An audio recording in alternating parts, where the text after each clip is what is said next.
Welcome to the Troy City Council Special Study Session of April 29th, 2015. I will call the meeting to order, and the roll call, Ms. Dixon. Mayor Slater? Here. Mayor Pro Tem Campbell? Here. Councilmember Gottlieb? Here. Councilmember Henderson? Here. Councilmember Hoderick? Here. Councilmember Pennington? Here. Councilmember Teets? Here. All present. We have one discussion item this evening, the 2015-16 budget review. And as I indicated at the last meeting, the budget is available for review at the city clerk's office, Troy Public Library, and on the city's website, www.troymi.gov/budget. Having said that, I will turn the meeting over to City Manager Brian Fishman. Thank you, Mayor and City Council. This is the second night of continuing discussion on the budget. We think we have a very informative night planned for you, and there's a lot to get through, number one. But we've put together some information. This is what we call issue night. So there was a couple of components to this. We had water and sewer fund information because of the rate increase from the city of Detroit, and then the library budget and future funding discussion. And we've added to the front of that some of the questions and issues that the city council raised on Monday night at the previous budget study session. So that's what we will be going through, and hopefully you enjoy it. So here's council questions. The first one was explanation of interest income and rate of return, including total interest on debt. We'll go over that in a second. And then consider both Troy students and seniors when exploring the elimination of community center room rental fees, update you on the Big Beaver Boulevard maintenance plan, and talk about the history and opportunities for flower beds in city medians.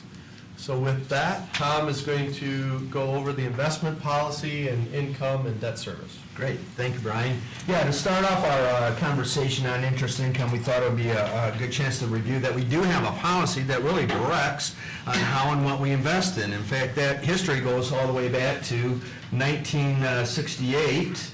My thing's right here, with the first resolution that directed who and what they could invest in. So it's about one paragraph. It says that the finance director, with approval of the city manager, can basically invest in notes of the United States and certificates of deposits from a state or national bank. Well, fast forward to 2014, because we periodically and often do review our investment policy. Last time that we reviewed it and council approved it was just recently, December 15th of 2014, so it's pretty recent. So it's expanded a little bit, but it still directs who and what investments we can invest in. But it also goes a little bit further in that it recognizes that with any investment there is investment risk. Okay, so it also directs that that when we're investing, that if this is working right, that we need to first of all invest safely. That these are public funds and not for speculation, if you will. So that's the primary goal, our directive that's in our investment policy that directs how we invest our excess funds. The next thing is it recognizes, hey, your investments need to be liquid or have the ability to turn into a liquid investment to cash funds so that you can pay for basically the needs of the city at the time when we need them. And then finally, it recognizes that, yes, we should have basically a reasonable return on our investment based on the guidelines and investment vehicles that we can invest in. And including with Public Act 20, which also reinforces our investment policy, and is kind of modeled after that, that basically savings, checking accounts of banks, of course, U.S. government obligations, some repurchase agreements, some basically other vehicles of a banking institution. Of course, Michigan bonds and obligations of Michigan, we can buy those type of things, but very limited and really limited returns of what we can invest in. So again, if we roll back, if we put that together, safety, liquidity, and another term for that is yield, and that is what we call the SLY way of investing. very safe. Okay, so next thing is we want to talk about interest income then. And so on page 44, and you truly all have page 44, you have a line in there that's called interest and rents. And so what we did on this screen basically is break that apart for you, between what is our interest income that we're budgeting and what is our rent income. And so before I go any further, let's talk about rent, because that's really the big number of those two, right? And what that is, at least 3.5 million of that, the majority of it, is motor pool rent. So it's income on this side, but it's also an expense to all the departments as we charge them for their use of motor pools. So it's kind of an in and out type thing. So we segregated interest for you, and then I put in, based on our budget or what we're expecting the cash balances to be, what would be our rate of return? And this is really what the crux of the matter is. Again, for 15, we're expecting will be about 50 basis points, or about 0.5%. And just to put it in perspective, today's treasury yield on a short-term one-year treasury is 0.25. So we're doing better than the rate that we get on a treasury bill. And yet, I still believe the way that we're invested, that we're very safe. Because we're in U.S. treasuries, we diversify between different banks, and we manage our banks based on their credit ratings. Okay? I can't have it 100% FDIC insured, or I will. In fact, that brings up a pretty good point. When I said, gosh, Tom, why did you have 0.27% back in 2014? And this goes back when we had the big crash in 2008. The feds made a rule that you could put 100% of your funds would be FDIC insured if you put it in a checking account with a bank. 100% FDIC insured. Put that in perspective, right now it's the first $250,000 for a savings and another $250,000 for what a demand deposit or a checking type of account. Okay, so it's really unheard of. Hey, it doesn't get any safer than being 100% FDIC insured. Okay, but with that also being said, the banks could not give you interest. So the way they worked around that said, look, I can't give you interest income, but what I can do is I can give you, and it was between 25 to 40 basis points as a credit against your banking fees. Okay, because again, what you don't see here is we do pay for our banking and fees that are related to that. So they basically reduce it, and that's what you don't see in here, right? So if I had that, your actual return would be better, because again, if I save $1, it's just like making $1. Yeah. Okay. Okay, next question then that was on the interest that we earn, right? The next question was on our debt and our interest debt. And so what we did is we put up here is really, we have very little debt out there. We have we have proposal A, B, and C, which are long outstanding issues. I think they're originally from the late 90s. And we have very little debt left on them. Basically, $2 to $6 million left on these large issues, where interest rates are between 2 to 5%. They vary depending on year. When it goes to market, these banks bid on it, and that's how you get that kind of range depending on what year, what interest you're going to pay on that particular issue. But most importantly, we should know that most of them mature by 2021, and they are voter-approved issues. In other words, the voter said, we want you to get the asset, we want you to go out and finance that, and we will pay through a millage of what that debt requirement's going to be. Okay? With any bonds, you can see that we refinance them really a couple times. Probably one issue doesn't even show up here when we refinanced back in the early 2000s. And the reason that we do that is because I can't just go off and pay off a bond, right? Interest rates dropped. Gee, I want to refinance at a better rate than what I originally got when we originally issued the debt. But what there is typically are call provisions in your debt issuance. So periodically, if a call provision is coming up, we're going to assess, and we have professionals that do that for us also, that would there be a savings if we refinance at a lower rate? Because there's always costs involved too of reissuance. And so we've done that on basically all of our issues to again try and keep our costs down related to interest. The last one we have here was the one that we've recently done, and that's the DDA refunding, and that is 100% reimbursed to the city through the DDA. They reimburse us for all of those debt costs. Okay. That's any questions on that? Okay. So this is issue 2. Consider the Troy students and seniors when exploring elimination of community center room fees. Mayor, you had asked today for for the directive and how it came about and through what means. Mark Miller is passing out a memo from John Zerlag, City Manager, and John Lamorato, Assistant City Manager for Finance and Administration, in November 11th of 2010. And you can see number 2, Mark has highlighted, that it talks about community center achieving self-sufficiency.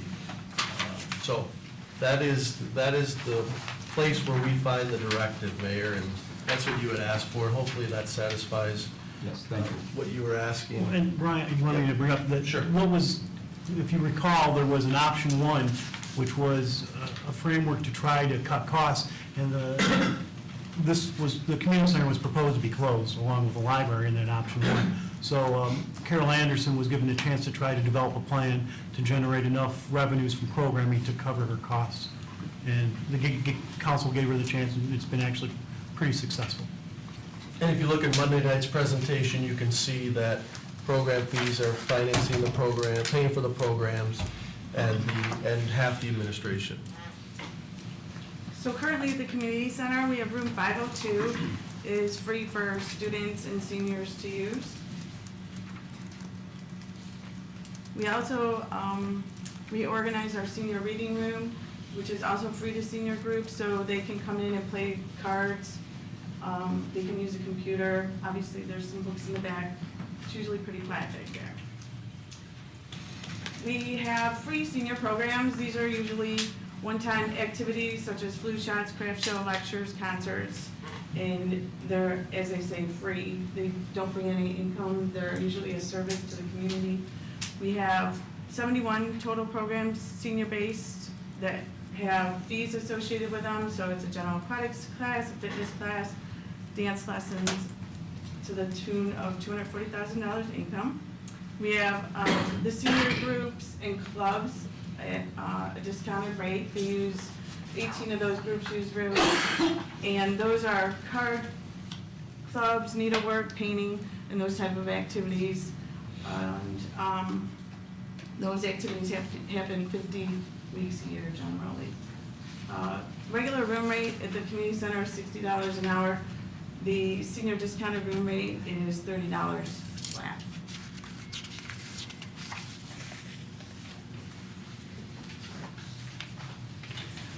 Great, DDA maintenance, there's some questions about what's all involved in the DDA maintenance. We put this slide up just to remind you where the DDA, the red outline shows you the DDA boundaries, but what actually is maintained within those boundaries is Big Beaver Road, just north and south on Coolidge, and just north and south on Rochester Roads. Last year, we started a performance-based contract with our contractor, WH Canada. This was something that was suggested through ICMA when we were going through the restructure process. It's pretty beneficial because instead of telling the contractor that once a week they will mow, they will edge, they will string trim and fertilize, we give them a exact threshold that we want it to be at. The grass shall not exceed 3.5 inches in length before it's cut. Like last summer being so wet, the contractor was out oftentimes twice in 1 week. There wasn't an extra cost to the city. It was just, they have to fulfill our expectations. A little bit of history on the expense of the DDA. You can see the green represents the entire maintenance cost, but the blue is the water and the pink are the flowers. And just like we'll discuss here in a few minutes, the DDA has a lot of annual flowers. Those annual flowers took a lot of water. And since 2006, it's steadily declined. In 2012, we eliminated the annual flowers and we planted a smaller amount of perennials in its place. And then in 2016, of course, we talked about on Monday that it includes the $24,000 a year for that sidewalk maintenance, the clearing of the gravel, that kind of area we call no man's land underneath I-75 to make sure that it's presentable. 2015 is an estimated amount, again, that goes back to our irrigation. You can see that a large expense in the maintaining the median is irrigation. So that was a wet summer, so the irrigation didn't run as often. And as the previous slide mentioned, this is the 2015 budget. A majority of it is contractual services, which is that performance-based contract in irrigation. And water is a lot of this fund. Back in 2006, it was even greater because we didn't have the irrigating restrictions that we do today, the 11 to 5 p.m. So that number has decreased over the years, that and eliminating the annual flowers. And then we're talking about median flower beds throughout the city. At one time, the city had flower beds throughout with annual flowers. And the green circles on this map indicate where those beds once were. Since then, those beds have been turned over to turf and the irrigation has been turned off. Again, this is all annual flowers outside of the DDA boundaries. What that took is one full-time staff person that organized 6 seasonals. It was a 6-month project. It was fertilizing, it was preparing the beds, it was planting the flowers, maintaining them, purchasing the flowers. That's what it took. In fact, we kind of looked at if this program were to be brought back, we're pretty confident that this is the least expensive way to do this because of, again, the areas being so spread out over the city. A little bit of a cost history.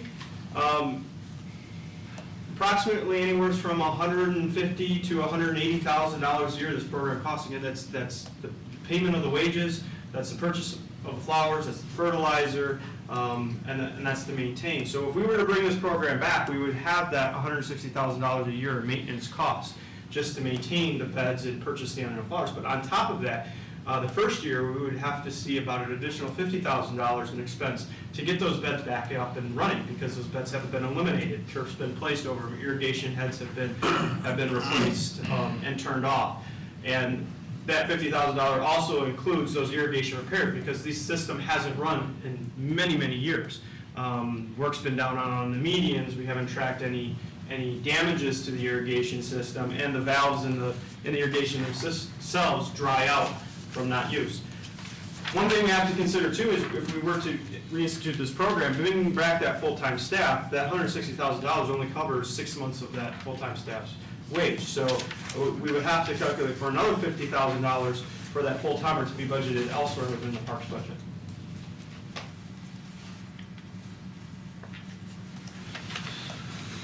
So Mayor, do we want to stop right there and go through those? Because that's a lot, and those are the council issues. And after that, we get into the water, sewer, and library, which are the 2 other issues that we presented, so. I think if there are questions, this would be a good time to talk about them. I know each council member had some questions on each one of those, so I don't know, Councilwoman Hodrick, or I know you brought up the flowers. Did you have any follow-up to that, or are you okay with? That's the information I needed when people ask, why don't we do it, and how much does it cost, and it can't cost that much, and it can't be that complicated, and we can just bring volunteers in to do it. We're now armed with what it takes to do that, and the reality of it, so that's what I needed. Thank you. Councilmember Gottlieb, that interest issues, do you have any questions for that? Well, that answered the questions I had. Okay.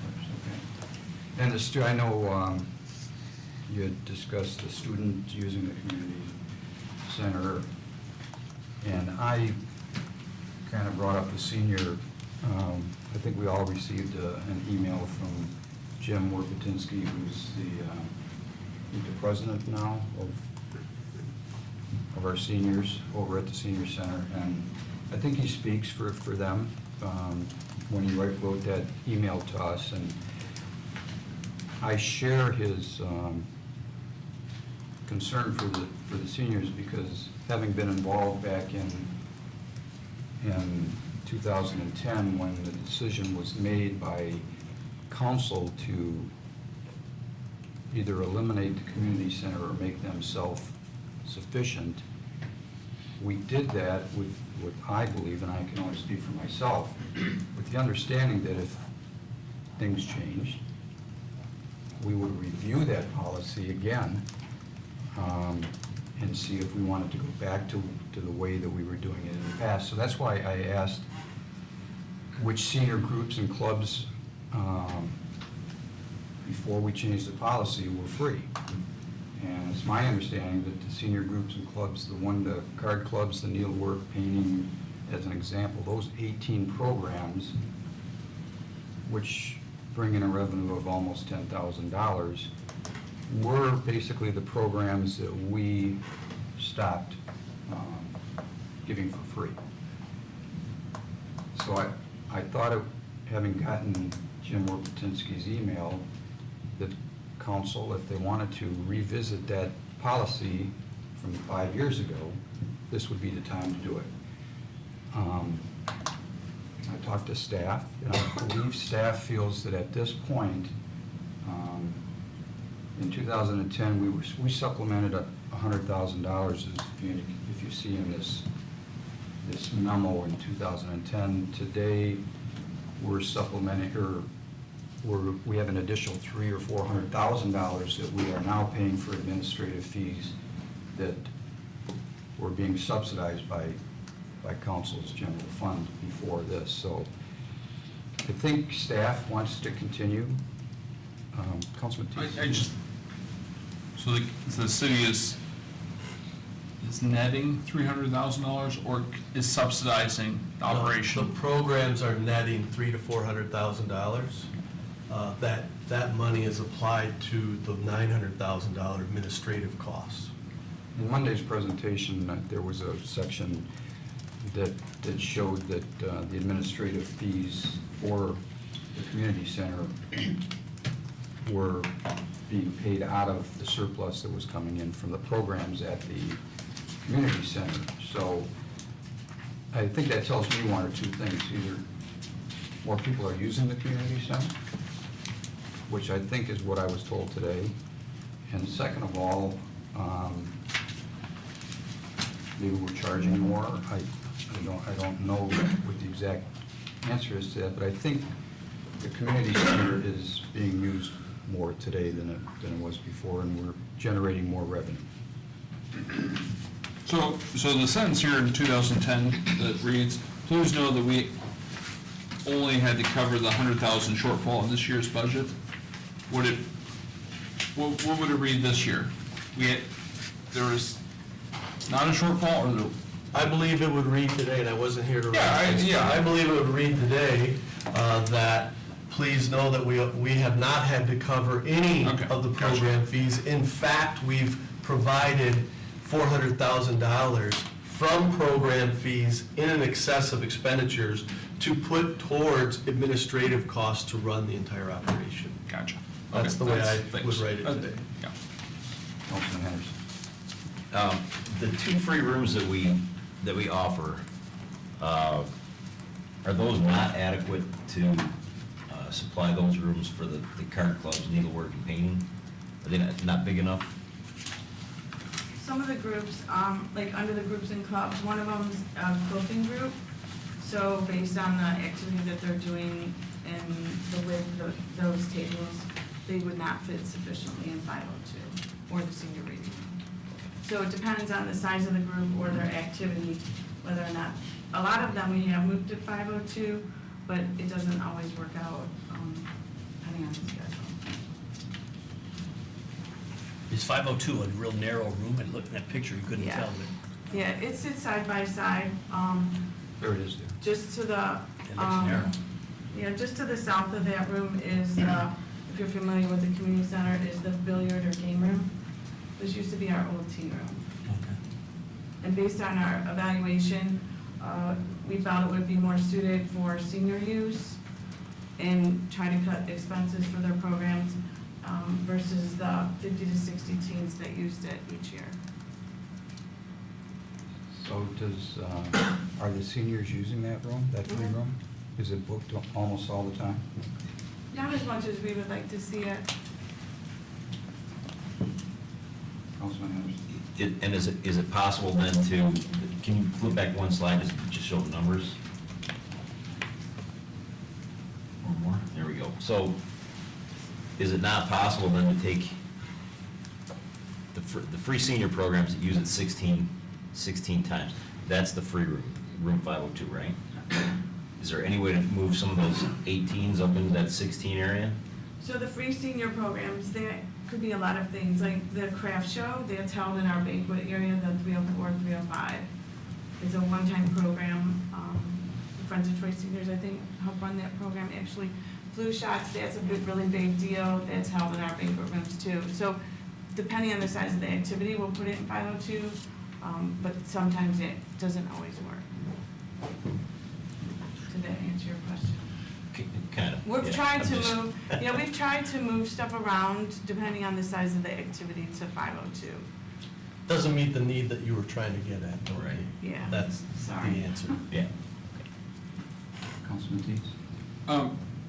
Maybe I missed it, but have we addressed what Councilman Gottlieb brought up about if, I mean, so I get it, 60 plus, you know, for senior programs, we would have a special deal. But what about young people? I mean, this seems like it's sets quite a precedent for us. And so maybe we should decide who we're gonna pick and choose as far as the winners of this program, because right now it'd be 60 plus.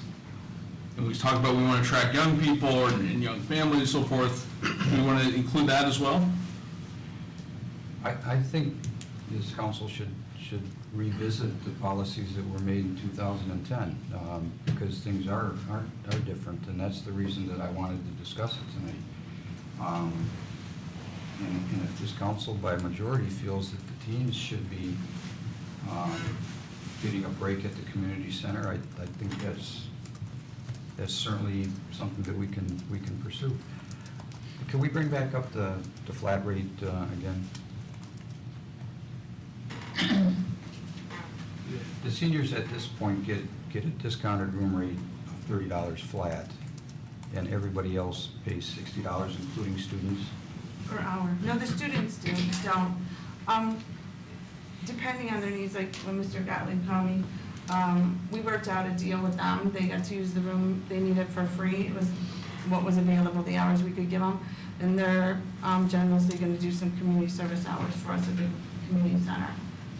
So that's a really win-win for both of us. And we're happy to work out that kind of a relationship with, the student groups. Councilman Penny. That $30 flat, is that $30 for the night, or $30, is it half, is it $30 per hour? No, it's flat. Oh, So sure. even if it's an 8-hour quilting group, it's just $30 for that day. So it is So, a heavily discounted rate already. yes. Any other discussion? Councilman Deeds? I know I may be naive. We have capital needs in the community center, right? I mean, are those fully funded? Are we up to where we should be? Because I think it's great to start, get back to programs, but as I recall, there are a bunch of capital needs that hadn't been addressed, and, we may be, setting some precedents that would be harmful to the long-term capital issues that we're gonna have there. You want an answer on that? Yeah. So, off the cuff answers, from Monday night's presentation, you can see, I think it was $500,000 for an HVAC system that was paid for, and then the pumps, that was all rusted out, that's all paid for in the capital fund. And then Steve's here, if there's anything else that hasn't been addressed, Steve? We have some issues down the road with a new roof eventually we'll have to put on that building, and some other things, some other equipment needs to be changed. It's kind of like the Fram oil filter guy, either pay me now or pay me later type of thing. But trying to keep the infrastructure of the building in good condition.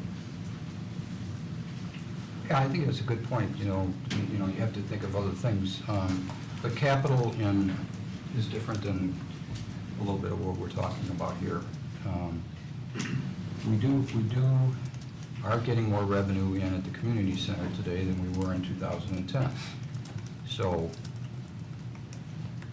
we're not talking about a lot of money when you're talking about the overall picture of the community center, especially for seniors. And if we are taking in $400,000 more than we were we're actually taking in $500,000 more today than we were in 2010, it seems to me that we have the ability to do something more for the seniors and the students today.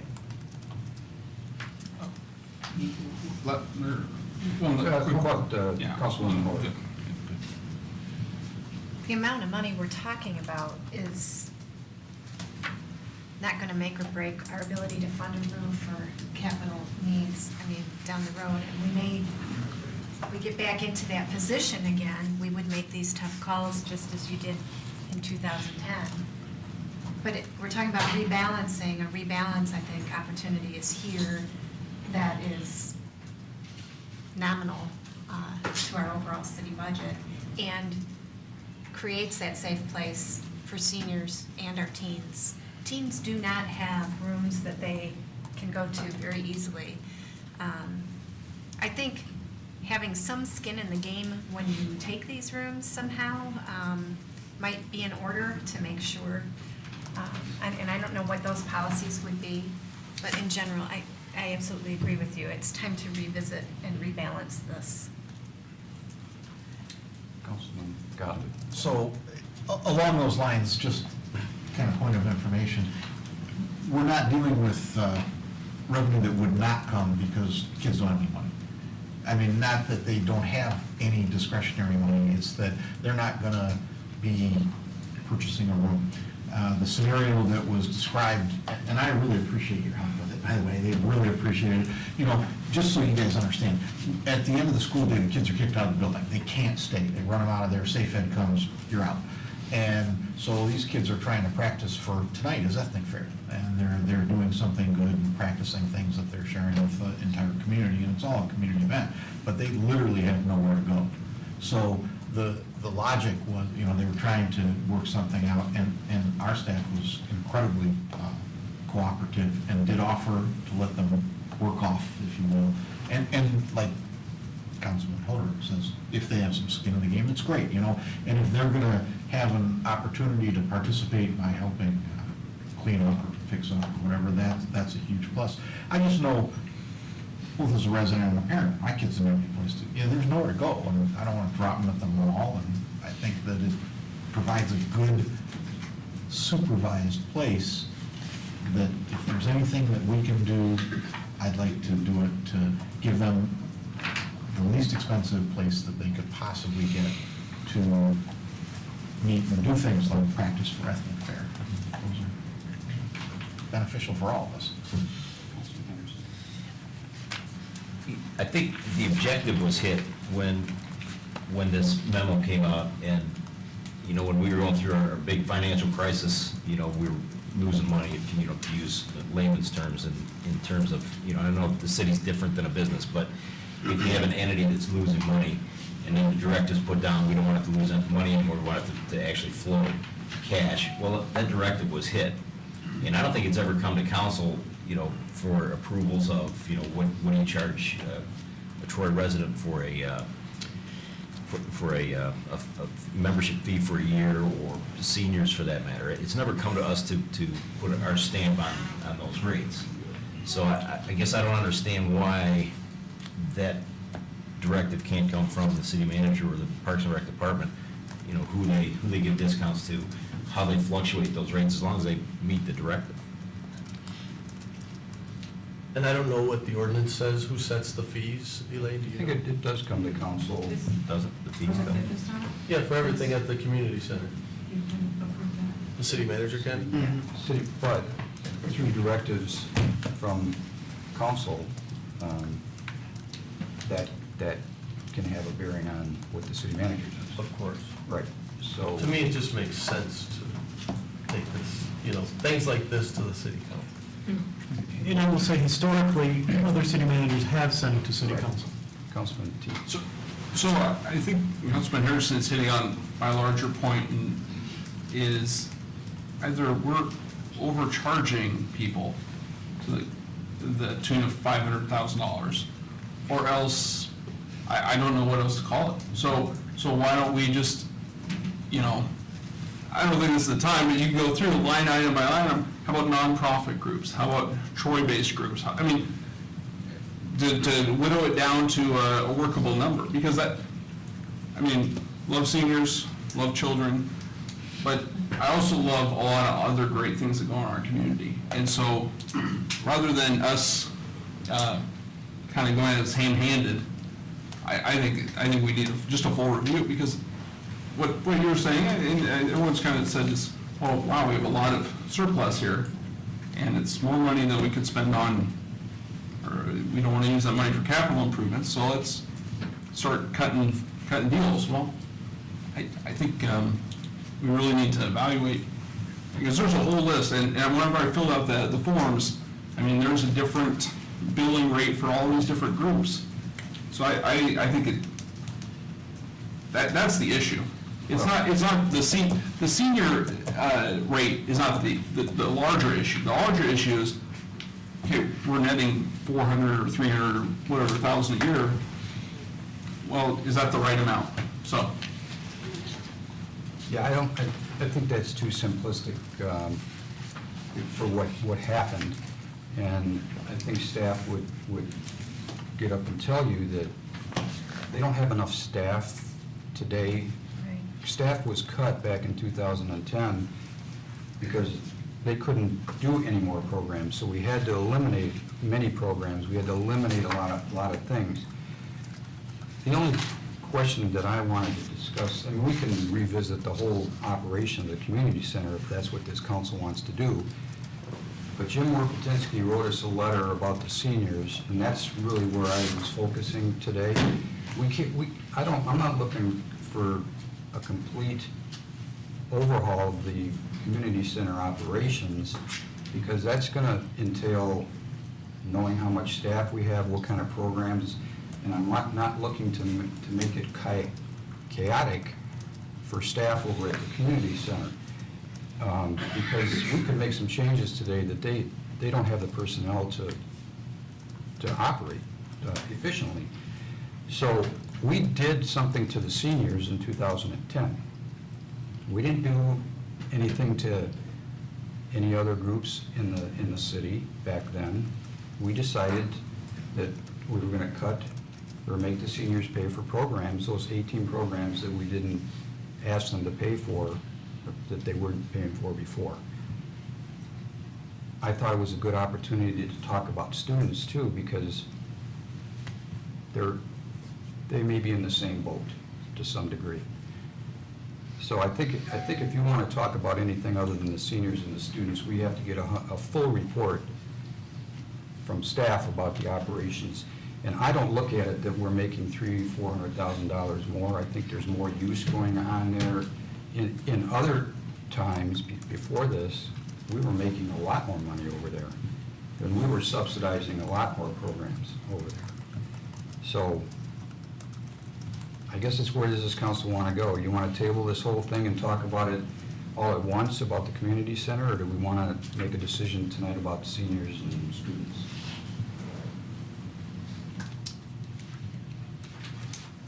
Councilman Pennington, what do you think? Go ahead. Go ahead, Councilman. I don't want to beat the horse that I tried beating a little while ago, but again, if we're meeting the directives that were handed out in November of 2010 and killing that number by a couple $100,000, I don't see why we should get involved in micromanaging the budget in that regard. Let the city manager make the decision that, okay, let's give 2 free rooms to the seniors, or knock the rate to 15 flat, or whatever that amounts to, rather than try to figure out, line item by line item, who we're gonna give a discount to.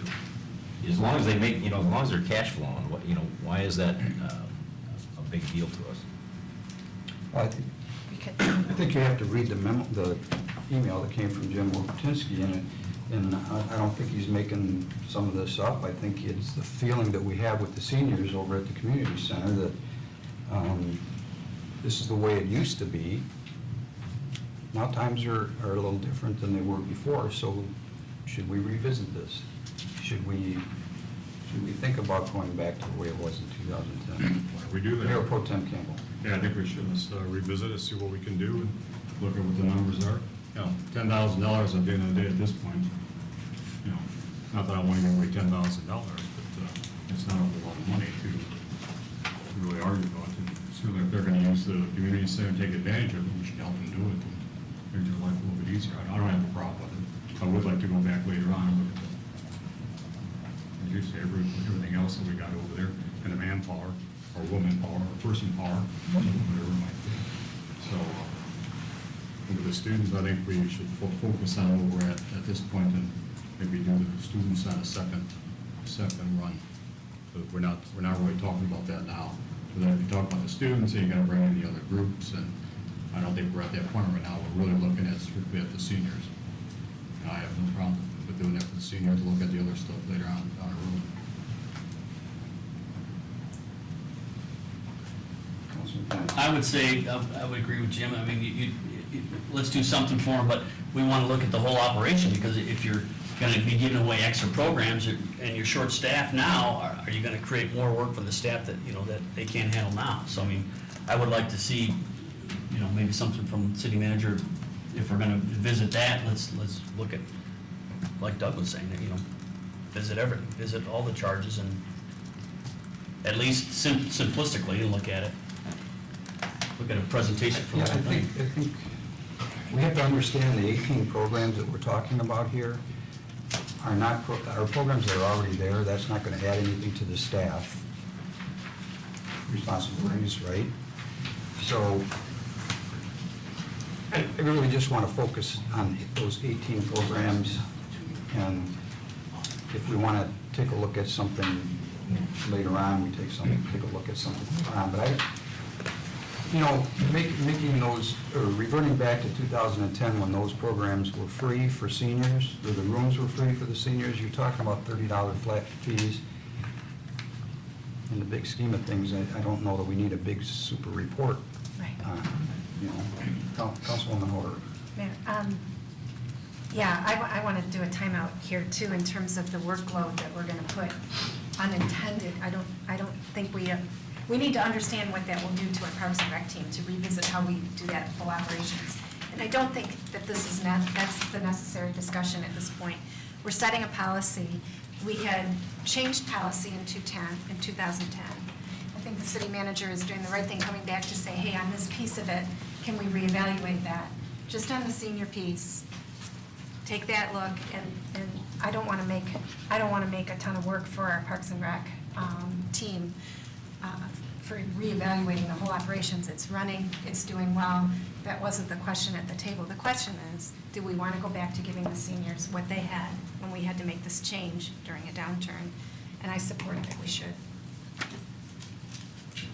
Councilman Henderson. I'm going to take one more run at this, because if the city manager would have come to us with a budget that was $9,900 less positive, and we made no mention of that, and Mr. Warpatinsky didn't send a memo to us, we wouldn't even be talking about this right now. Absolutely. So again, I think that the solution can be, and probably should be, let the city manager and the Parks and Rec department evaluate what they want to do with that and just do it. As long as it fits within the parameters that we've given them on the budget, and it's a positive number in that column. I think the city manager and staff have done that already, and they brought it to us, charging for those 18 programs. They've already done that.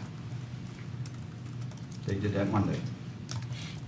I asked to revisit the 18 programs that we used to give them for free tonight. So city administration and Mr. Kishnick have already sent us a proposed budget with those 18 programs at $9,949. Councilman Teets. Last 2 cents for me. I agree with Councilman Pennington. It's worth reevaluating. It won't take but one study session to look at this sometime this fall. And if the administration comes back and says everything's hunky-dory, then fine. What's the harm? They're really, it's just going to be a little bit of addition, and maybe they're going to come back. But let's move. That's after this budget. We can move forward. Well, I'm not in favor of that. I don't see that the community center is a problem right now. I did not bring this up, and I know Mr. Warpatinsky didn't write this memo today. It caused a study session to reevaluate the whole community center. Or just the building for nonprofits. I'm not the whole community center. I think just the building. City Manager Kishnick. I just want to say two things, just for clarification, not to confuse the issue. This wasn't just a memo today from Mr. Werpetinsky. This came from the FIT team. Now, that came from Mr. Werpetinsky on the FIT team, and I just want to be clear, there was, contrarian comments both ways, whether this should happen or not, right? Some people thought it should and not happen, and Mr. Werpetinsky argued that it should. I just want to raise the issue. First of all, you're correct. We did submit a budget with these fees charged to the seniors, knowing that this was an issue. We also contend that if you eliminate the senior groups and clubs at a discounted rate to the tune of $99.49, and I don't have these numbers, and I don't know that we could ever come up with these numbers, it's just a concept that there's an opportunity cost, right? If they're using those rooms, we can't rent them out to somebody else at $60 per hour. Right. That's just a concept that we have to deal with. And I thought I asked the question, those are gonna be there no matter what, right now. They're using those rooms, they're paying for those rooms today. So if they were free, they would still be using them and they would still be occupied Yeah. unless they decided to leave. I'm not so sure they wouldn't use them more. So, we used to offer a lot more free programs, and a lot of these have volunteers that check the groups in and things like that. I'm nervous that if you give these 18 groups free, people will come back in droves and want very similar service. And that's what Mr. Kishnick is talking about, is they'll come into our rooms that we're getting money for, that's helping us contribute to the administration costs, and we'll be forced to grab it from somewhere else. Now, that's a good point. That's a great point. So, So right here, it's 10 grand, but it could have other effects on how people use the rooms. I don't want to speak for everyone, but I think I'm hearing a consensus from this table that we want to do something for the seniors. Okay? And the students, and maybe, I don't know if I've heard a consensus that for every group that belongs in the city, but we already give something to the seniors today. Is there a way that we can relook at these 18 programs and find a way that it isn't, it won't have an effect on the entire operation of the community center? $25 flat fee, or reduction in the flat fee, or something. Outside of the budget, we could look at seniors and students. I would recommend that's all we look at. I would be concerned if we're opening up Pandora's box and looking at all this stuff, and the staff now thinking, here we go again, we're looking at the whole operation. It's fraught with peril, honestly, with such a small focus to open it up to something larger. I think that's what you were saying, Mayor. So, outside of the budget process, we could bring something back on seniors and students, certainly. That's what that's what I want. I would not looking at overhauling the whole operation. I mean, just looking at anything that would be changed, what it would affect, and how it would affect the bottom line. And I'm sure Brian, can handle that without making it without bringing in full staff for that.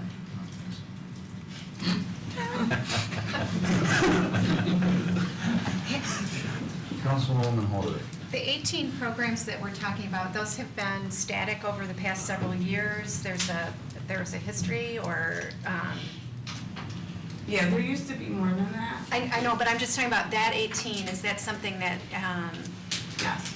That percent of participation has dropped off gradually over the last couple of years. our concern is funding, is that there could be 18 more that would come out of the woodwork, correct? Okay. Or more. Or more. Okay.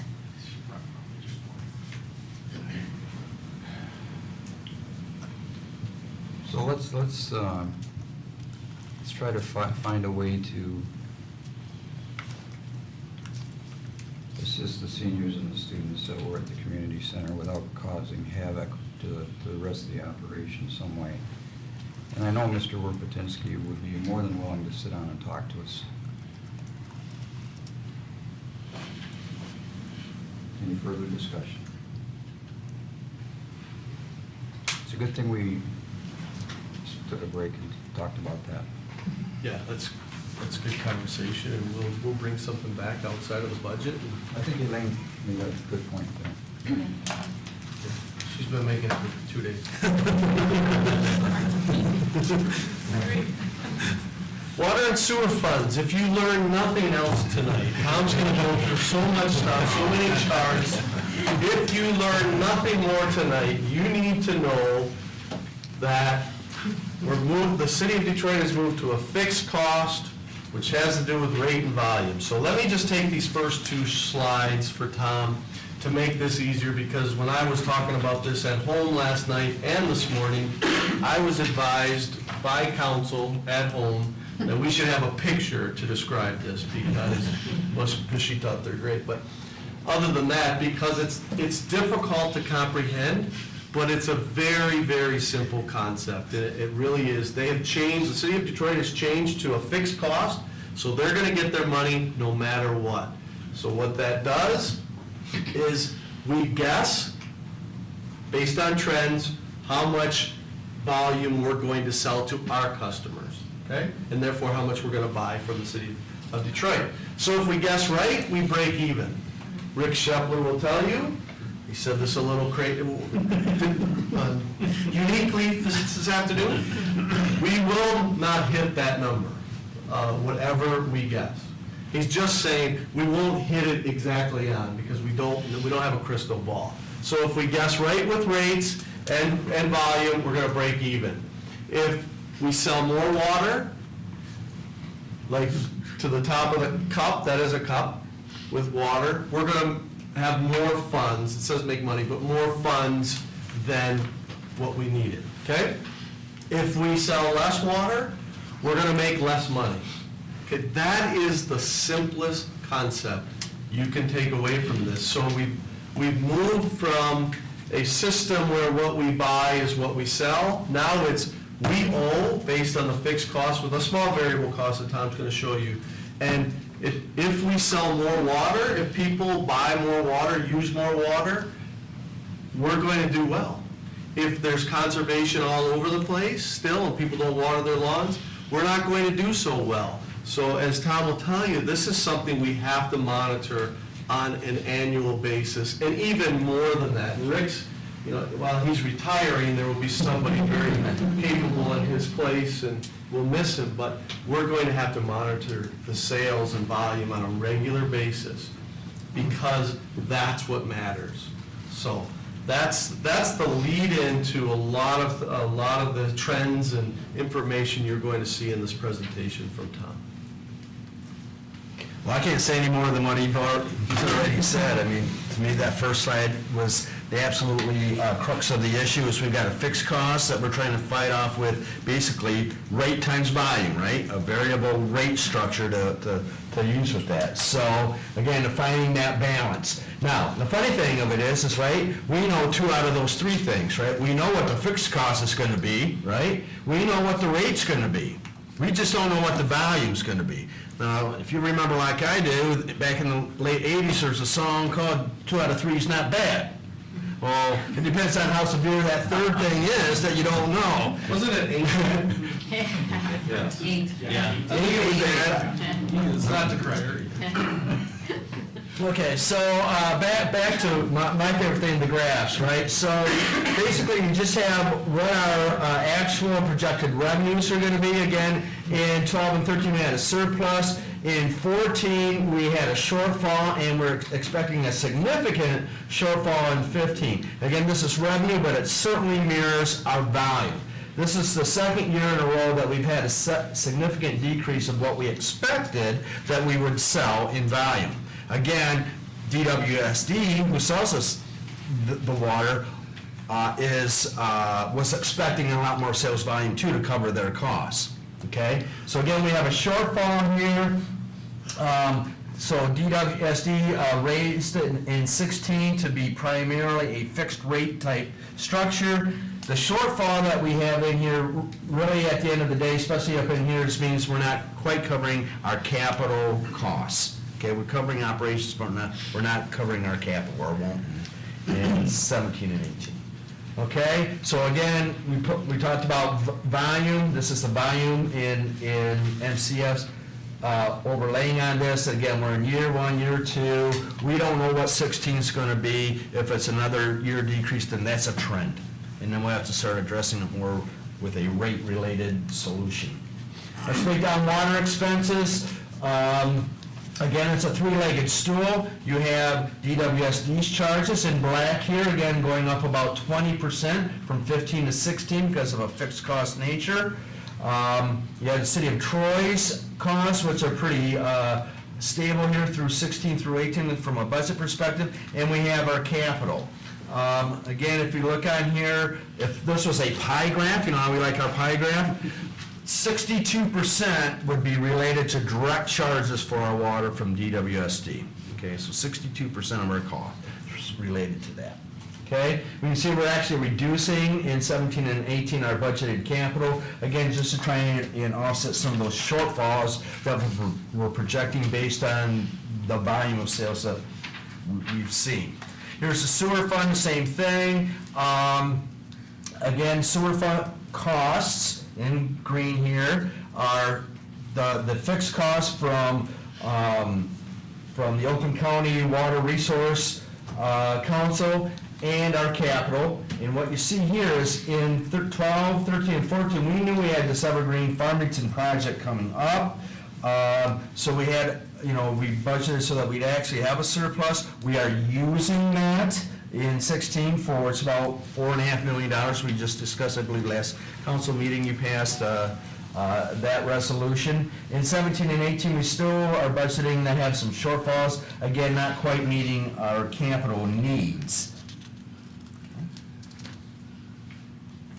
It should also be noted, we were talking about interest, what we're paying in interest and what we're receiving in interest. In this particular case, we're not bonding this project, this $4.5 million project. Some other communities are, because we understand that if I had the available cash versus earning 50 basis points as opposed to paying 3% in interest, that if we have the ability to do that, then that's what we want to do. And again, that goes with our long tradition at the City of Troy of trying not to incur debt when possible. Again, here's the sewer expenses, and you can see the significant part of our sewer expenses is related to fixed costs from the OCWRC. Here is our cost from operations in green, again, pretty steady. And in the capital, which is the Evergreen Farmington issue, is significant in 16, and then our capital needs fall off in 17 and 18 to a more normal level. All right, Tom spent a little bit of time talking about capital and expenses, and I just want to go real quickly through what we're proposing for water and sewer projects in the 16 budget. So about $10.9 million towards an investment in our water and sewer networks. I'm going to be going through a few projects on the next slide, but in your budget documents, pages 294 to 329 is where water and sewer is, and there's project description, 6-year capital, and all that kind of good stuff, so you can read to your heart's content. The water fund for 2016, $3.4 million. Included in that is $1.6 million for the Section 4 water main replacement project. The north half was done last year, the south half is currently under construction, and then we'll overlay the roads later this summer or early in the fall. Maxwell and Stutz, an industrial area down off of Maple, is another water main replacement project. That one opens bids next Wednesday, so that'll be coming to you shortly. So it'll start up this year. There's some money in the current year's budget, and then $1 million in next year's budget. And then finally, about $600,000 in John R. For water main work as part of that widening and reconstruction project. Sewer fund at about $7.5 million. Tom spent quite a bit of time and stole some of my thunder.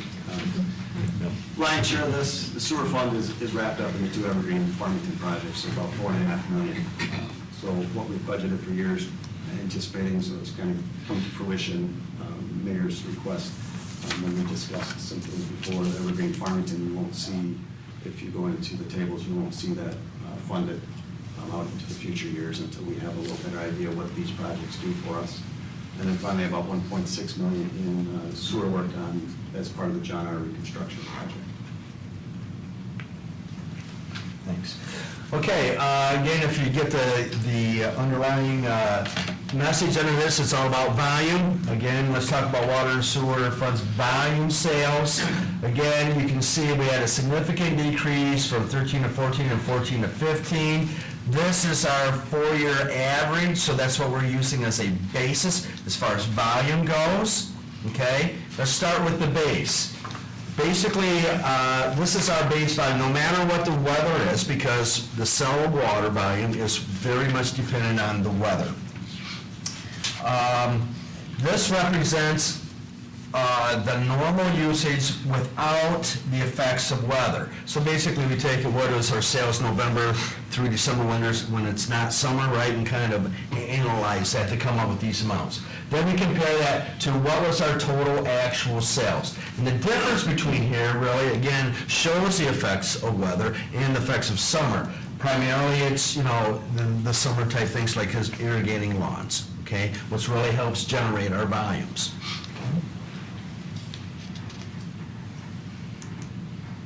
Okay, let's talk about now rates. And this is Detroit Water Sewer rates to us. The first thing that I want you to notice is, yes, they took us from basically a mixed fee. If I can see my point, I guess I've worn that out already. Right, thank you. In 15, it was about $4.5 million of fixed fees. They've taken us up to $7.2 million, or increase about $2.7 million. Automatic, real dollar increase in our costs. Yes, they did a favor by reducing my variable rate from $12.45 down to $10.76 per unit. But again, based on the units that we expect to sell, that's about a savings of about $800,000. So the net effect is about $1.9 million based on my assumption of volume of the sales volume, right? That's a 1.9%, $9.1 million increase, which is about 20%. If I look at it and try and reduce it down to a rate, the combined rate that we're paying out is about $26.90 a unit for water only. Okay? Oh, sorry. So, of course, I'm using an assumption of how much we're selling, right? So, obviously, if we sell more in volume, right, the rate goes Down. down. That's right. And conversely, if we sell less units, the rate per unit would go up. Make sense? Right. All right, so the same thing on the sewer. Sewer is 100% fixed. Crazy. So you want your neighbor to be watering their lawn? Is that Only between the hours of when, So, we'll talk about it. I'll come by the mayor's house and turn on the sprinklers and just let them run? It's the craziest thing I've ever heard. If you use more water, your rates will go down. As a whole system, don't think that individually homeowner, but as a whole, because of the focus on their fixed fee, they're gonna get paid no matter what, and we do it on a commodity basis. Unless we have a fixed fee, which, that's not a good idea either, because certain households would be used different and it'd be a fixed fee, so the seniors would be not benefited at all. That's not a recommendation. I wouldn't encourage you to come walk on my property and turn. We'll be all in black. So Tom, just curious, Yeah. Why are you using figures of a higher usage if the last 2 years have been lower? Actually, we're using, if we went to the previous slide, this adds up to be the same thing. We're using 448,000 MCFs. That is the average of our last 4 years of actual sales. So that's, before that, we again. our contract at 5:30. At 5:30, and back in 2012, yes, we were using a significant higher volume of water. And actually, before 2012, 2008, we were up to 600,000. Right. If you look at the speaker, Back up to the speaker, it would be up here, and we're coming down. But Councilmember Pennington, there is a feeling internally, at least it's my feeling, and hopefully it's everyone else's, that we've hopefully hit the bottom, and we're either gonna see more conservation and less sales, or we're gonna flatten out. So, you know, it's, you I can't, can just speak personally. I haven't turned my sprinkler system on for 2 years, and I think a lot of people are gravitating towards that. I don't think we've bottomed out, personally. well, As long as the rates keep going up, the less, you know. you know, not to complicate this, because it is weather-related. However, you know, I may be the only one that contends, I mean, there's a lot of new development going in that uses water.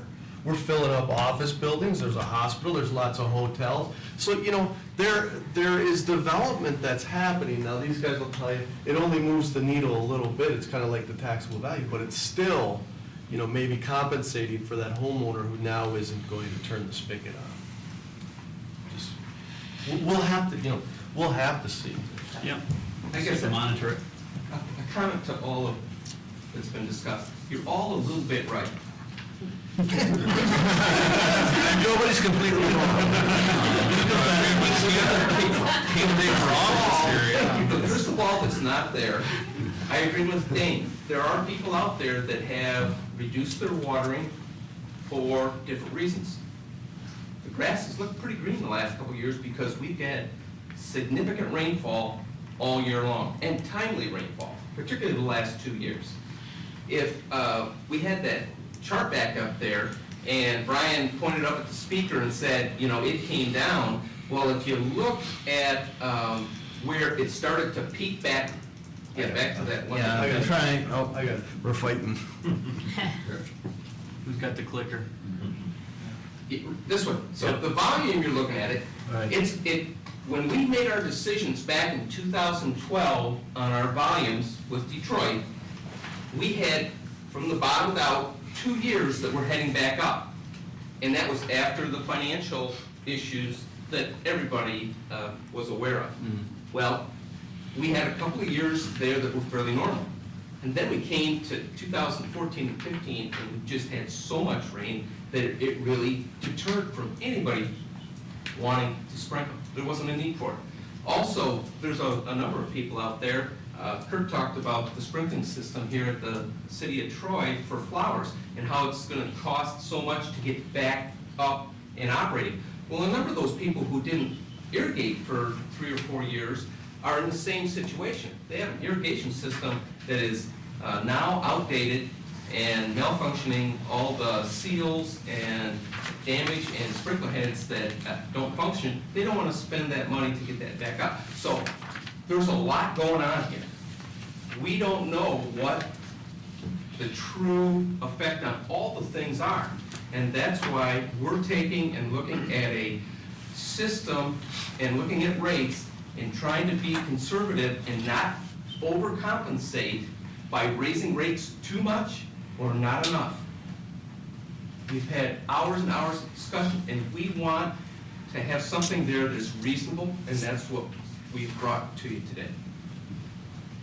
I agree, I was just questioning the volume, just because, like Dane said, I mean, I'll let my grass go brown, because in the last 2 or 3 years, the rates have gone so high that I'm not gonna water my whole lawn, just let it go dormant. Right. And, you know, a lot of people do the same. And the toilets, I mean, you talk about building, you know, any new construction, the toilets are low-flow toilets, I mean, you know, it's. Right. And if you replace a toilet, you replace the toilet with a 1.5 gallon instead of a, you know, whatever, 4 or 5 gallon. Absolutely. So it's all about conserving water. When you brush your teeth, do you let the water run? Never. Never. Turn it on at the beginning and at the end. What about Shaving, same thing. I turn it on as I rinse the blade. on the sewer, speaking of? Good, so on the sewer, same thing, it's 100% fixed cost. Again, they moved from a variable and fixed mix type thing to 100% fixed cost for both the we have 2 systems, we have the GWK system and we have the Evergreen Farmington system, again, 100% fixed. 90% of our activity runs through the GWK system. If you see that 403,000 of volume that I'm using to come up with a combined rate, the remaining 10% or 44,800 is used to come up with a combined rate for the Evergreen Farmington system. Again, it's just kind of, it's illustrative, because I don't know what what the volume's gonna be.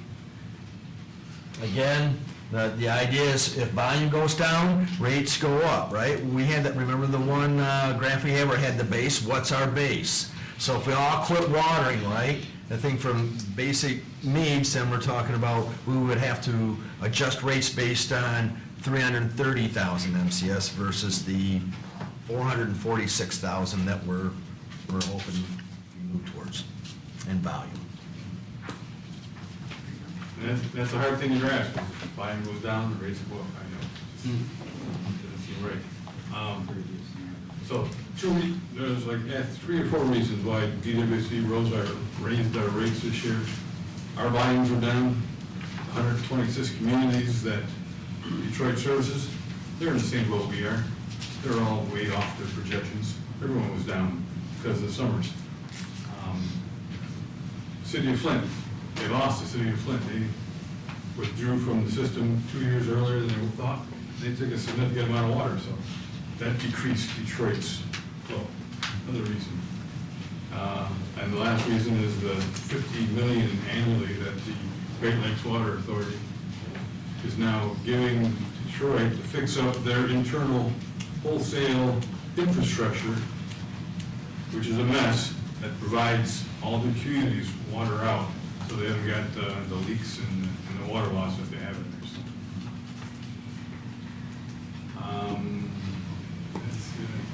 This one is Towns. Oh, yep, sure. So there's a lot of numbers on there to try and make it confusing to you, but at the end of the day, this is what we need to work at. Well, our proposed rates, our combined proposed rates for water and sewer is a 7% increase from our current rates. Again, this isn't the first time we've had rates. We're not passing along some of the rates that we've had in previous years. We're putting out proposing a 7% increase combined, okay? Now, you might ask yourself, well, Tom, I see that Detroit raised their rates 20%, right? Oakland County's raising theirs about 3.5% to 4%. How can you why would you suggest only raising our rates 7%?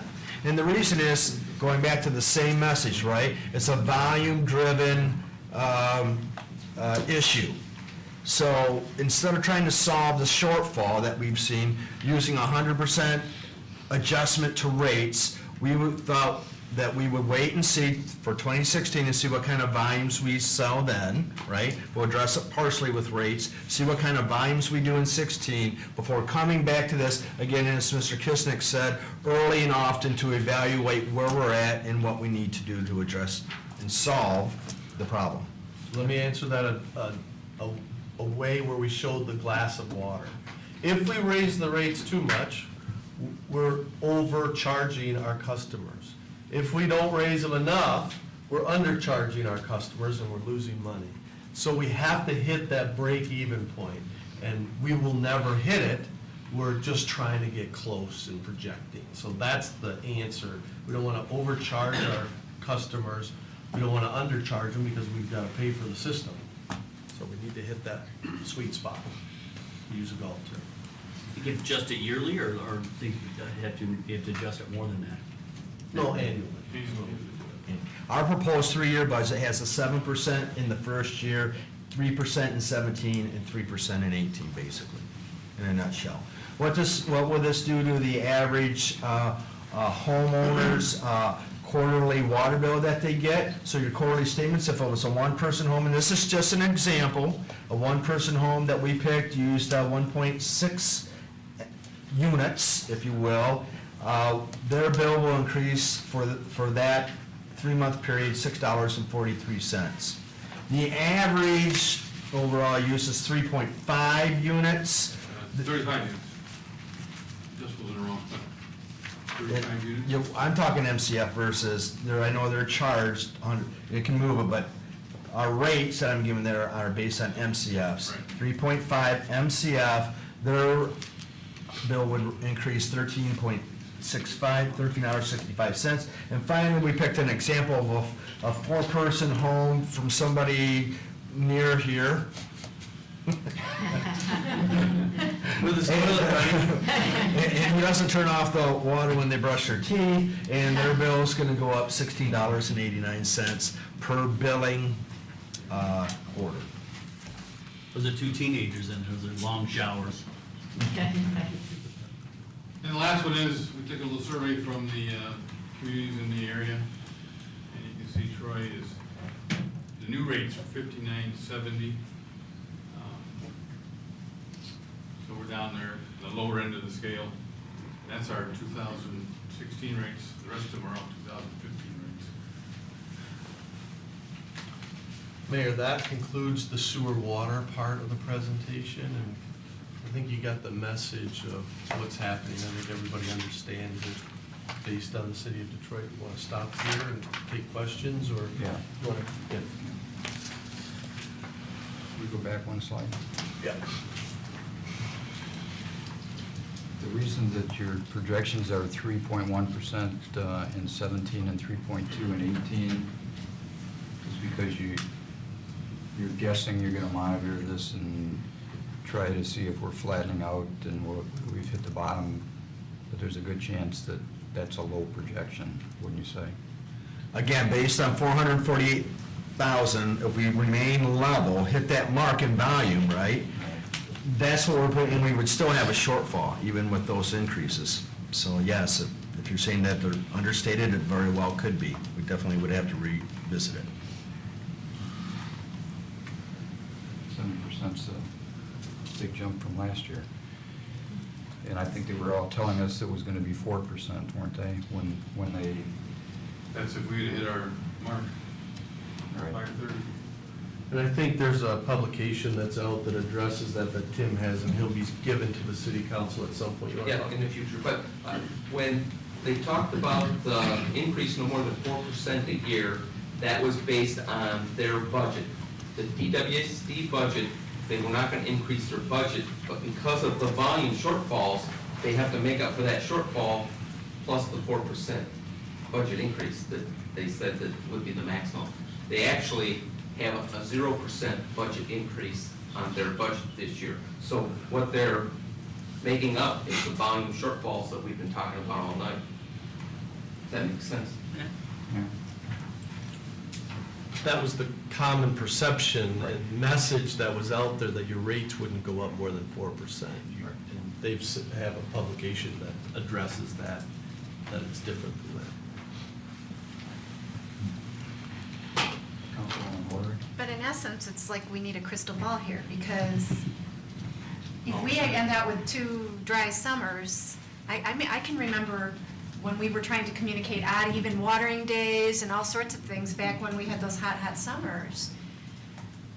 I'm thinking of the Hoderick household where we haven't run ours, and we would let the lawn go dormant because we knew it would only need to be dormant for a little bit of time and the rains were coming back. We have a couple dry summers, we're gonna end up getting ours in order, we're gonna run it more, and that's gonna affect, we could have overcharged that. If that's what your crystal ball says. If we had an 8 ball, you know, will it be dry for 2 summers in a row, and we could see that answer, that would help us a lot, but we just don't. So you're giving us, in essence, your best informed quantitative guesstimate of how we should proceed, that is conservative and also protects the taxpayer as best as we can.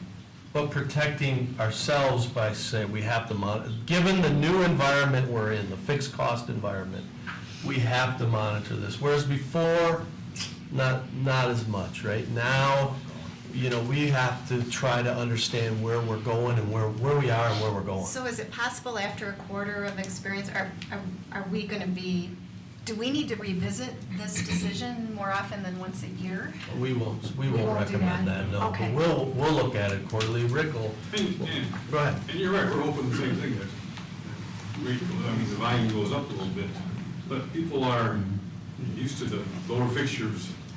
That's taking a toll on us. People with the last 2 summers have lost their sprinklers, and they may not get them back. We don't know that for a fact, but if we have a drought, they may come back, and, you know, some of them may, a certain percentage may. So that's kind of what we're looking at. And I would add to what Rick said is that City Manager Kishnick indicated that we have so much new development. Of that new development, when you have these new large homes and landscaping and grass, there is a period of adjustment where those landscapes have to be watered or they're going to lose them. They just don't have the root system or the materials there. So there's some quantitative amount that we know is going to be increased, and these hotels, even though they don't have the same types of landscaping and so forth, they're going to be an adjustment there, not only for the new hotels, and we have 3 hotels that are in the top 20, actually top 10 of water users in the city by volume, just because of room use by their people who come in and visit their hotels. So there's a lot to this.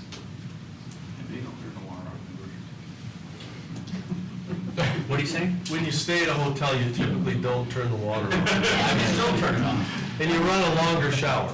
We'd have to get Rick to come back every quarter just to keep an eye on it. It's a difficult issue. Any other questions for staff? There's a section at the end of this meeting for public comment that there, because of our rules, that public comment has to be at the end, not during. Are we ready to move forward? Please. Okay, well, that's a tough act to follow.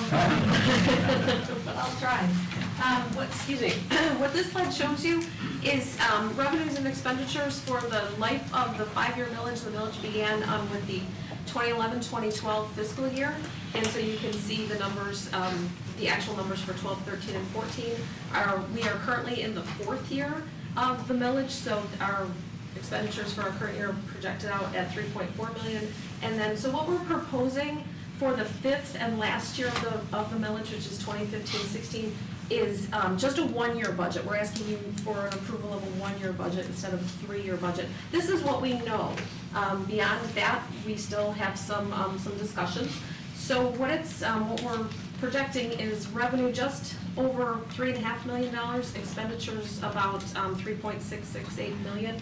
And the reason for the expenditures over the revenue is, as we've discussed before, a very small part of that is the increase to the minimum wage, but really the majority of that increase is due to the capital building repairs, the places where we have water intrusion and other major repairs that are needed in the library building. That's also the case for our current year, which is the 2015 year. You can see the difference from 14 to 15, and that is also due to building repairs.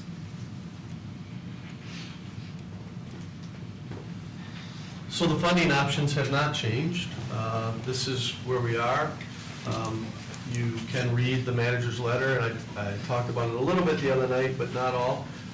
The only thing that I've added is renew the 7 mills, library fund balance for materials, capital subsidy from City of Troy if needed. If it's not needed, we don't think we should take the money from the capital fund.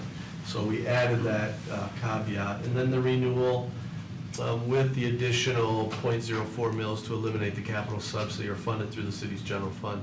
Obviously, our recommendation is been stated, and it is to renew at .7 mills, use the library fund balance for materials and the capital subsidy from the capital fund if needed. Unless there's any more information on it, we feel like this has been talked about a lot, and we can, the dates for the general election. City Clerk, were you going to go over those, Yes, I that can. schedule? Yes, I can go over that. So city administration's recommending that the first potential study session date to discuss the library millage proposal, renewal proposal, would be July 6th, which with a possible second study session on July 10th. August 10th is the regular city council meeting, the night before the village proposal language is due by 4 p.m. to the county clerk. So we recommend that we kind of have everything decided before the August 10th meeting, to not leave it till the night before to make a decision. And then that would all be for a proposal that would be placed on the November 3rd general election ballot.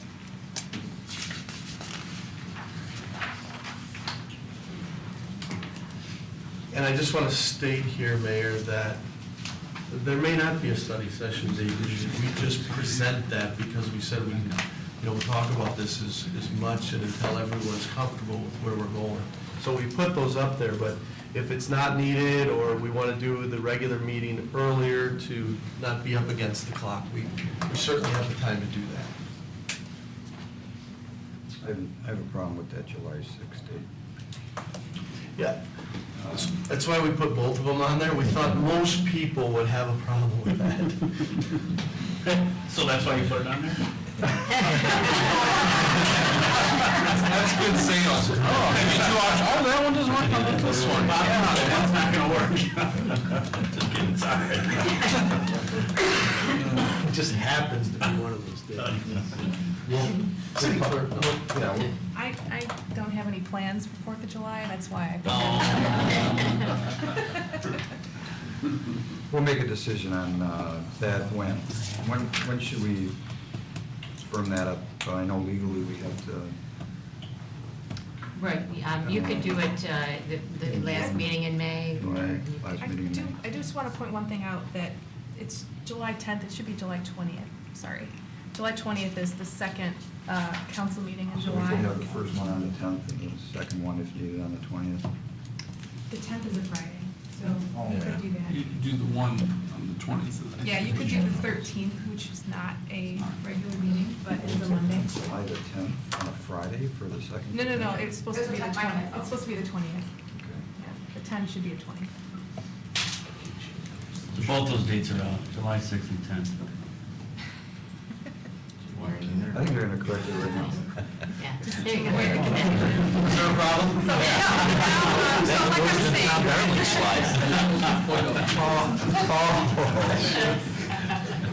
But there is a Monday between, there's the 13th between those 2 days too. And there's the 27th, which is also Monday. So at the, one of the May meetings, we'll make a decision on which one to use. For June. For June. It can be any, we just need 18 hours notice. 18 hours notice, okay. For the language. So, these are some directives that you don't need to come to a decision or directive tonight, or you can, but obviously what funding scenario should we pursue? And, this will be talked about in the city council meeting you just discussed. We need a study session or just a regular city council meeting. And then, of course, we haven't talked about how many years the dedicated library village should be for.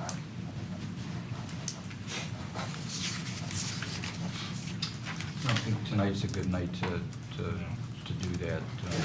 Just to be thinking about that for a future session. So other directives that we need to get back to, the one that is on our mind that really we didn't get clarity on, and I know we were talking about that, is the tree planting program. We have been there for 10 years at $36,000 a year, and it's been suggested by the FIT team, and I think some people around on this council were talking about a 5-year program at $73,000 a year. Should we make that change into the budget? It's really the only outstanding question we were aware of from Monday. Well, just to be fair, some of the feedback I've gotten thinks that a 10-year, 123 trees a year is ridiculous. So I'm in favor of the 5-year. 5-year. Echo those sentiments. Is there more?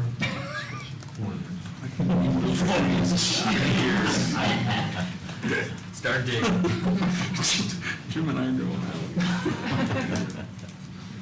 So that leaves us at other for directives, were there other issues? We discussed the council issues at the beginning, I think 4 or 4? That's our budget. Councilman Harrison. Just so we don't drop it off the radar, I know we have the issue of the transit center. And I know it's not really accounted for in the budget. We don't know what the final number's gonna be, but it shouldn't fall off the radar. Agreed. We're in depositions now, is that? Yes, and the trial date was set for, the earliest that the trial is going to be is August 24th. But We There's a lot wanted, that can happen between now and then. but the city was ready and willing to move forward ASAP, and the other side, so to speak, wanted to delay it. Correct? Correct. But point well taken, I think, please keep us updated, please let us know. We are not expending any expenses at the transit center, correct? We are, They but are not not, getting reimbursed. they're all reimbursed.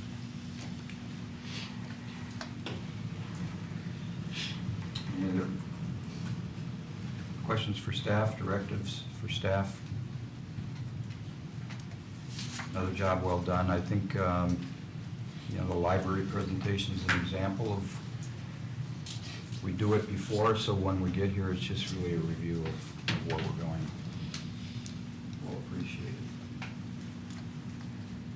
Okay, public comment. Is there anyone here? Yes, sir. Please come to the microphone here, please. We're recording. Please hold your mic. Yeah, I'm Nick Gerasero. I have a question on the water fund, Brian. If we're paying a flat rate, now the last 2 years, again, we have not had a problem with watering. But what happens when the city of Detroit says, now you got watering on alternate days? What happens when they reduce the number? Is that going to affect the contract at all? 60% fixed and 40% variable.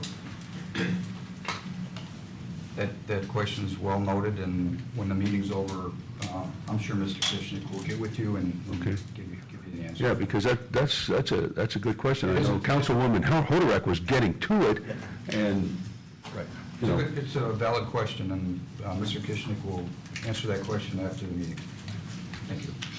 Any other public comment? Mr. Wojciechowski? Of course. I don't want to belabor the point, but just for the edification of some on council that might not know about the seniors, there used to be several people over at the community center that worked on senior programs. Right now, there's only 2 part-timers. They do a great job. Other than that, everything virtually done is done by the Friends of Troy Seniors. And if you look at this page 5, it's kind of misleading where it says free senior programs, free food shots, craft show, lectures, concerts. That's really referring just to the rental fees of the room. The seniors aren't getting this free. They're paying $20 for these flu shots. There's this concert that the city brings in the Heritage Band and gives the space. Oakmont provides the ice cream and everything. Friends of the Troy Seniors serve the ice cream and all that. So when it says free senior programs, they're not talking about the program. It's really just the room rent. So I just wanted to put that in perspective. The other thing is, I think the city is being run fantastically. I think Brian and all his folks that are here and aren't here are doing a super job. I think the council is also doing a good job. I like the way, through the team building, that everybody gets along, works well together and stuff. I can't say enough good things about the city. Round of applause for all of you. Thank you.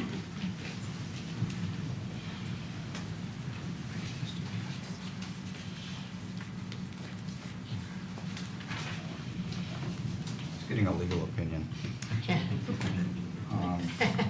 He has to be first, didn't he?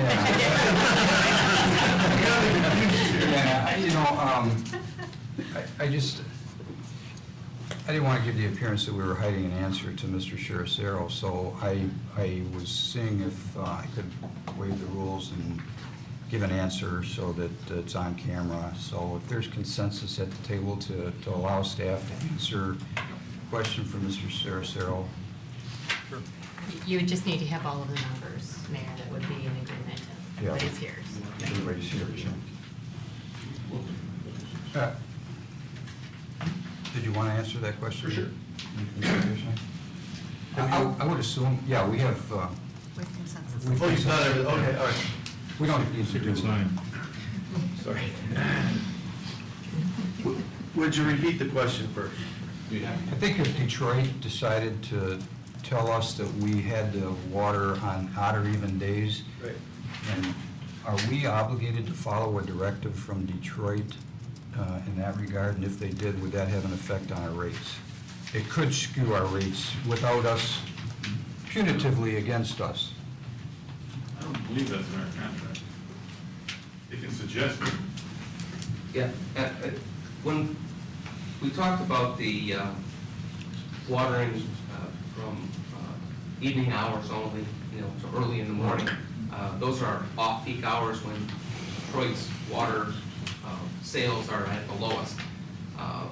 At point in time when we put that in our ordinance, that was an option.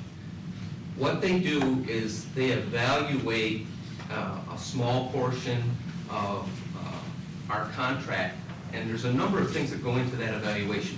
One is being able to try to reduce your peaks, and we did that through the restrictions. We could have offered a alternating day, and some communities around have, but another part of that portion, which they really talk about as good managed system, that we're evaluating and managing our system well. A large part of that comes from our engineering department and all the programs that we have to replace water mains and our very, very, very, very low water loss. Tom, maybe you can tell me, what was the last water loss? I think it was 0.2%, which is unheard of. 2%, and nationally, the American Water Works Association likes to say that an excellent rate is between a 10 to 12% water loss. There are people who estimate Detroit has about a 50% water loss on some of their system, and Tim, so the question is not that, though. The question is, can the city of Detroit require the city of Troy to go on alternating days, or? I think that's a legal That's question. basically reducing the amount that we can buy from them. No. And that's a question for Lori to look at the contract, right? Exactly, I need Yeah. to look at the contract, but I can tell you that the last contract, actually, they didn't mandate it before. That was something that we did to get the more favorable rate. So that's self-imposed to get the more favorable rates, so. And without that, we wouldn't get as good a rate. Exactly.